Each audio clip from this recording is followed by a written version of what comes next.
అయితే ఇవన్నీ ఇంతకుముందు మన నాయక్ చెప్పినట్టు కొన్ని తెలియని ఏం కాదు. అంటే ఇంటెలిజెన్స్ రిపోర్ట్ నేను తీసుకోలేదు, కానీ కొన్ని తెలియని ఏం కాదు. కానీ చాలా విషయాలు నేను తెలుసుకున్నా అని మాత్రం చెప్పగలను మీ ద్వారా. ఇంకో ఒక గొప్ప పని మీరు ఇప్పుడు ఈడ ఉండి మీరందరు చేసింది ఏంటంటే, మేము డెమోక్రటిక్గా మాట్లాడగలుగుతాము అని ఒక సందేశము 2 తెలుగు రాష్ట్రాలకు ఇచ్చిందనే విషయాన్ని గుర్తుపెట్టుకోవాలి. నేను వచ్చింది ఇందుకు మొదలుగా, మనం చదువుకున్న వాళ్ళము, విఘ్నులము, మనం మాట్లాడగలం. ప్రభుత్వాలనే మార్చగల శక్తి ఉన్నప్పుడు మన బతుకును మార్చుకోలేమా? ఇక్కడ డైలాగ్ అనేది ఎప్పుడైనా సరే, డెమోక్రటిక్ డైలాగ్ ఎప్పుడు కూడా మార్పుకు కారణమవుతుంది.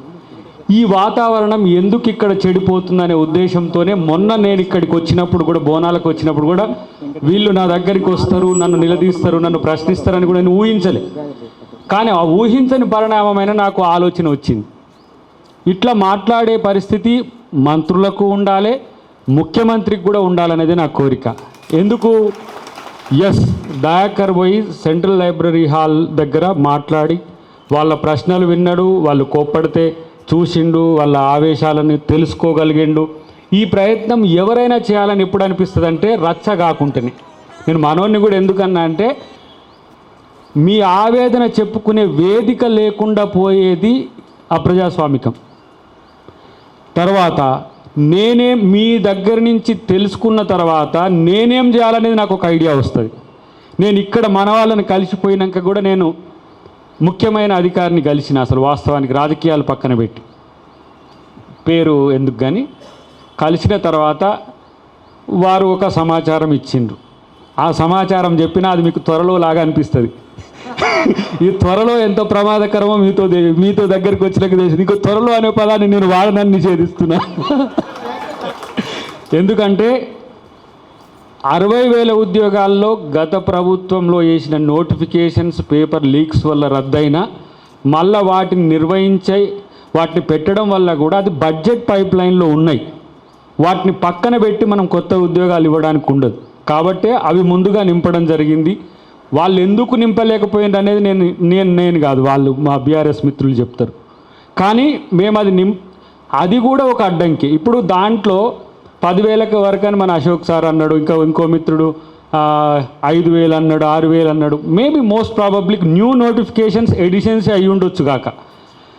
అవి 52,000తో ఇప్పుడు 62,000 ఇట్లా వచ్చినట్టుగా ఏదో లెక్క ఉంది. నేను దాన్ని పూర్తి స్థాయి వివరాలు తీసుకుంటా. కానీ ఇప్పుడున్న పరిస్థితుల్లో మోస్ట్ ప్రాబబ్లీ మీరు అనుకుంటున్న ఎన్నికల లోపుకే 18,000 ప్లస్ 22,000 వరకు పర్మిషన్స్ వచ్చి నోటిఫికేషన్స్ కూడా రావచ్చు అనేది నా యొక్క ఆలోచన. దాన్ని మీతో కలిసి ఒక రిప్రజెంటేషన్ ప్లాన్ చేస్తున్నా. 10 మంది మీరు ప్లాన్ చేసుకోండి, 10-15 మంది మీరు ప్లాన్ చేసుకోండి. అక్కడ కూడా వచ్చేదంటే మీతో భయపడేది. ఎందుకంటే మేమెందుకు భయపడమంటే మేమే మీరు, కొత్త గేమ్ కాదు. కాకపోతే దయాకర్ ఇప్పుడు అధికారంలోకి వచ్చిన తర్వాత మొన్న ఎమ్మెల్సీ అవ్వచ్చు కాక. కానీ నేను ఇంతకుముందు చెప్పిన కదా, ఒక రోజున నేను కోదండరామ్ గారి దగ్గరికి పోతే ఊహించలే నేనైతే అసలు అంత స్పాంటేనియస్గా థౌజండ్స్ ఆఫ్ క్రౌడ్ వచ్చి. అంటే విద్యార్థి శక్తి కానీ నిరుద్యోగ శక్తి కానీ ఎట్లా ఉంటుందో, నేను నా లైఫ్లో నేను ఎంకామ్ చేసిన, ఎంసీఏ చేసిన, ఎల్ఎల్బి చేసిన, పిహెచ్డి చేసిన, కానీ ఆ రోజు చూసిన ఆ కసి నాకెందుకో చాలా భయంకరంగా అనిపించింది. ఆ రోజు చాలా పెద్ద ఎత్తున ప్రతిదాడికి కూడా వాళ్ళు తెగబడే పరిస్థితుల్లో దాన్ని సబటైజ్ చేసిన, అది చాలా ప్రమాదకరం. అలాంటి పరిస్థితిని మీకు రానివ్వమని మాత్రం నేను ఈ వేదిక మీద నేను తెలియజేస్తున్నా. మీకు 15వ తారీఖు వరకు ఆగస్టులో మా అశోక్ సార్ అన్నట్టు, మా మిత్రులు అన్నట్టు మీరు డెడ్ లైన్స్ పెట్టుకున్న ఆ డెడ్ లైన్స్కి అవకాశం రాకుండా చేసే ప్రయత్నం చేస్తా. వీలైతే రేపే ఎల్లుండే ముఖ్యమంత్రి గారిని కూడా నేను మిమ్మల్ని కలిసినా అని కూడా చెప్పాలిగా. ఇట్లా మీడియా ద్వారా చెప్పుడు కాదు కదా, మిమ్మల్ని కలిసినా ఇట్లా పోయినా అనే విషయం కూడా చెప్పాలి. ఒకటి మాత్రం నేను గమనించింది ఏంటంటే, మేము తెచ్చుకున్న ప్రభుత్వంలో మాకు అవకాశాలు ఏవి? మేము మీకోసం రోడ్డున పడి తిరిగితే ఇక్కడ కుర్చీల్లో కూర్చొని రాసుకున్న వాళ్ళకు ఉద్యోగాలు వచ్చినాయి. మరి మా సంగతి ఏంటని మీరు మమ్మల్ని నిలదీసినట్టుగా కనపడ్డది ఇక్కడ. ఇదే కాకుండా 2 లక్షల ఉద్యోగాల, ఇంతకుముందు మన మిత్రుడు అన్నట్టు ఎంత మేరకు ఉన్నదో వాటి విషయాలు కూడా నా ద్వారా తెలియజేసే ప్రయత్నం చేయడం కాకుండా, జీపీఓస్ కూడా సంబంధించి నేను పెద్దలతో మాట్లాడిన మీ కాడికి రావాలంటే ఏదో ఒకటి చెప్పకుండా నేను రావడం కూడా భావ్యం కాదు. కాబట్టి మీ రిప్రజెంటేషన్ మీరే ఎంచుకోండి. 10-15 ఎంచుకుంటే నేను ఒక 2-3 రోజులు ఒక ప్రయత్నం పెద్దలతోనే చేస్తా. ప్రయత్నం కాదు, సీరియస్గా మీతో ఉండేట్టు చేస్తా. మీరేంటంటే ఎందుకంటే అందరూ మీతో భయపడుతున్నది. నేను వస్తున్నప్పుడు కూడా దయాకర్ నువ్వు మరి లైబ్రరీ దానికాడికి పోతున్నావు, మళ్ళీ గొడవ అవుతుంది, రచ్చ అవుతుంది అంటే ఎవరి మీద గొడవ పెడతారు? మనోళ్ళు మన మీద గొడవ పెట్టడం కూడా మనం శత్రువు లెక్క చూస్తామా? మన నిరుద్యోగులు, మన యువకులు తెలంగాణ కొరకు పోరాడిన రక్తం ఇది. ఎంత చైతన్యవంతమైన రక్తం. మాలాంటి వాళ్ళని ప్రశ్నించకపోతే మీరు ఇంకెవరిని ప్రశ్నిస్తారు? మేమే కదా ఆ రోజు మేము ఏ ప్రయోజనాల కొరకు ఏ జేఏసీలకు తెచ్చినామో నాకు తెలుసు. చెత్త ఏరుకునే వాళ్ళని కూడా జేఏసీలకు తీసుకొచ్చినాం మేము. చెత్త జేఏసీ అని పెట్టి చిన్న చిన్న సంఘాలు వచ్చి ఆ రోజు మన కొరకు చేసిన.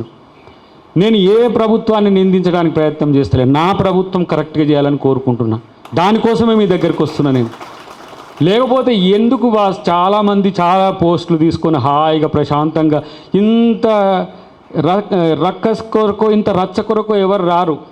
కానీ మేము ముద్దాయిలం కావద్దు ప్రజల ముందు. ఎందుకంటే ఏ ప్రయోజనాల కొరకు తెలంగాణను సాధించుకున్నామో ఆ ప్రయోజనాలు సాకారం కావాల్సిన అవసరం ఉంది. అది మీలాంటి వాళ్ళకు మేలు జరిగితే మీరు కదా తెలంగాణ భవిష్యత్తు రేపు. ఇలా ఒక కొత్త అంశం వచ్చింది ప్రైవేట్ రంగంలో రిజర్వేషన్లకు సంబంధించి. ఇలా ఆంధ్రప్రదేశ్ ప్రభుత్వము 90% రిజర్వేషన్లు ఇస్తే మనం కూడా భూమిపుత్రులకు 80% రిజర్వేషన్లను అనుకున్నాం. కానీ అది చట్టరూపం దాల్చలేదు. దానికి సంబంధించిన అవసరం ఇప్పుడు చట్టరూపం దాల్చాల్సిన అవసరం ఇప్పుడు ఉన్నది. ఎందుకంటే కొత్తగా వచ్చే ఏ కంపెనీలోనైనా తెలంగాణ అస్తిత్వం, తెలంగాణ భూమిపుత్రుని యొక్క ముద్ర ఉండాల్సిన బాధ్యత అయితే ఉన్నది. అది మనం అందరం చేద్దాం. నేను కూడా ఎందుకు మీకు ఈ మాట ఇస్తున్నంటే ఇక తెలంగాణ సాధించుకొని ఫ్రీ జోన్ ఉన్నట్టుగానే ఇక ఇప్పుడు కూడా ఉంటే తెలంగాణ ఎచ్చుడు ఎందుకన్నా ఆదిలాబాద్ బిడ్డ గోండి ఏడ్సే, నా ఖమ్మం బిడ్డ దళితుడు ఏడ్సే, నా మహబూబ్నగర్ బిడ్డ బీసీ ఏడ్సే. అసలు ఇక ఇన్ని ఉద్యోగాలు ఎవరికి పోతున్నాయి? లక్షల ఉద్యోగాలు ప్రైవేట్ ఉద్యోగాలు వచ్చి ఎవరికి పోతున్నాయంటే టెక్నికాలిటీస్ పేరు మీదనో లేకపోతే మేధో వలస పేరు మీదనో. ఇప్పుడు హైదరాబాద్ అనేది ఇంటర్నేషనల్ డెస్టినేషన్ అయిపోయింది. తెలంగాణ వల్ల ముఖం కనపడడం కూడా సమస్య అయిపోతున్న పరిస్థితులు ఇవి. అదే ప్రైవేట్ రంగంలో రిజర్వేషన్లు ఉంటే చాలామంది దీంట్లో ఇంతకుముందు మా నాయకు మాట్లాడిండు నారాయణ ఖేడ్. ఆ ఆవేదన చూస్తుంటే మరి ఎవరికి చెప్పుకోవాలనే దాని దగ్గర ఇలా ప్రభుత్వంలో ఉండే నేను ఈరోజు ఎమ్మెల్సీగా ఉండొచ్చు గాక నా స్ట్రేచర్ ఎంత ఉన్నది, నా స్టేట్ దయాకర్ గారు ఇంకో వెంకట్ గారితో కలిసి మాట్లాడిండు ఆ రోజు. అంటే నాకు ఈ సబ్జెక్టు నేను అప్పుడు రాలేదు, ఇక్కడికి చేయలేదు కాబట్టి నాకు తెలియదు. కానీ వాళ్ళు కూడా చెప్పిండు, రియాజ్ గారు కూడా ఒక మాట చెప్పిండు. ఆ రోజు నుంచి పైప్ లైన్లో ఉన్న ఏంటి, అసలు ఇప్పుడు మనం వేయాల్సిన ఏంటి, బడ్జెటరీ పర్మిషన్స్ ఎంత మేరకు ఉంటాయి అనే విషయంలో త్వరలోనే త్వరలో ఈ 2-3 రోజుల్లోనే మీకు నేను మీ రిప్రజెంటేషన్కి చెప్పిస్తా. నేను మీకు ప్రభుత్వానికి మధ్య వారధిగా ఉండడానికి నేను సిద్ధమని చెప్పి తెలియజేస్తున్నా.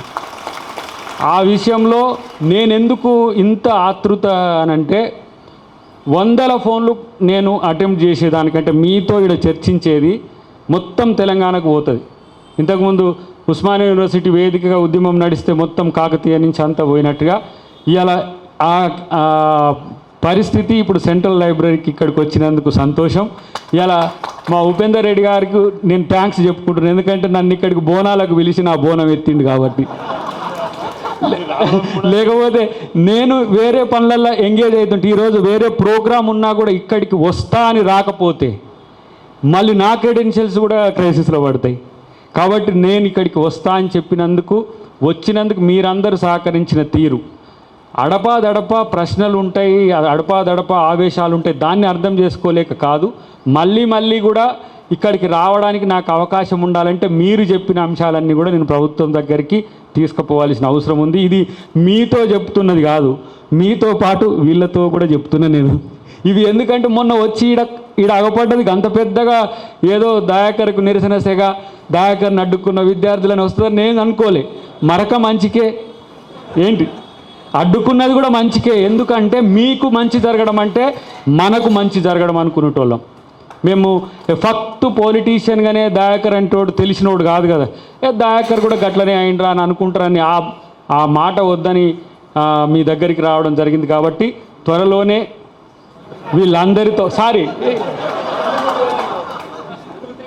కృష్ణ, నాకు శంకర్ వీళ్ళు ఇంతకుముందు టచ్ ఉండ్రు కాబట్టి ఇప్పుడు అశోక్ సార్తో మిగతా ఆడబిడ్డలు కూడా ఉన్నారు. వాళ్ళని రిప్రజెంటేషన్ మీరు ప్లాన్ చేసుకోండి. నేను రేపటి మధ్యాహ్నం వరకు ఇప్పుడు ఏంటంటే క్యాబినెట్ నడుస్తుంది కాబట్టి అందరూ ఆ పనిలో ఉంటారు. నాకు రేపు మళ్ళీ నేను కరీంనగర్ ఇన్ఛార్జిగా ఉన్నా కాబట్టి రేపు నాకు పని ఉంది కాబట్టి ఎల్లుండి పొద్దుగాల వరకు నేను చెప్పే ప్రయత్నం చేస్తా. నువ్వు ఆ రిప్రజెంటేషన్ తయారు చేయాలని చెప్పి తెలియజేస్తూ, సహకరించిన మీ అందరికీ, మీరు ఈరోజు నిరుద్యోగులకు చేసిన మేలు మీ కొరకు మాత్రమే కాదు, ఈ ప్రాంతాల్లో ఉన్న తెలంగాణనే కాదు ఆంధ్రప్రదేశ్ నుంచి వచ్చినాయి మాకు ఫోన్లు తెలుసా. మొన్న జరిగిన సంఘటనకు దయాకర్ గారు మిమ్మల్నే నిలదీసే కాడికి వచ్చిందంటే మీరు ఉద్యోగాలు వేస్తలేరు, మీరు తెలంగాణ వచ్చినాక ఏం చేసిండు సార్ అని నన్ను అడిగిండు ఒక ఆయన తూర్పుగోదావరి నుంచి. మీరు తెలంగాణ తెచ్చుకున్న తర్వాత ఉద్యోగాలు, నీళ్లు, నిధులు, నియామకాలు అన్నారు కదా, మరి నియామకాల విషయంలో మీరు కూడా ఎందుకు బీఆర్ఎస్ని అన్నారు, కాంగ్రెస్ మీరు కూడా చేయట్లేరని విద్యార్థులు మిమ్మల్ని అడుగుతున్నారు. కాబట్టి మీరేందో మీరు కూడా ఆలోచించుకోరు సార్ అన్నప్పుడు కొంత ఆత్మవిమర్శ, ఆత్మపరిశోధన చేసుకునే గుణమున్నది. కాబట్టి మీ దగ్గరికి వచ్చిన మీరందరూ సహకరించినందుకు థ్యాంక్ యూ వెరీ మచ్. జై తెలంగాణ, జై తెలంగాణ, జై తెలంగాణ.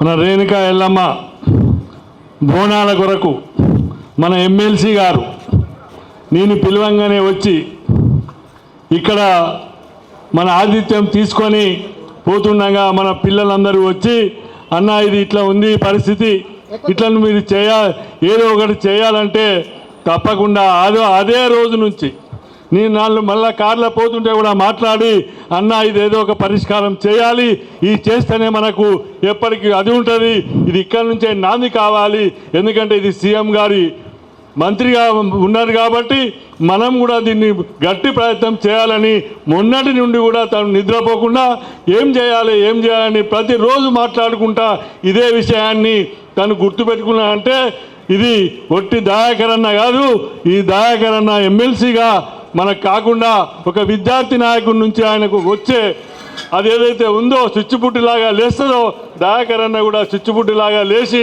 మనందరికీ, మీ పిల్లలందరికీ ఉద్యోగాలు వచ్చే బాధ్యత దయాకర్ అన్న చేయాలని, చేస్తారని నమ్ముకుంటూ మీ అందరి దగ్గర సెలవు తీసుకుంటున్నది.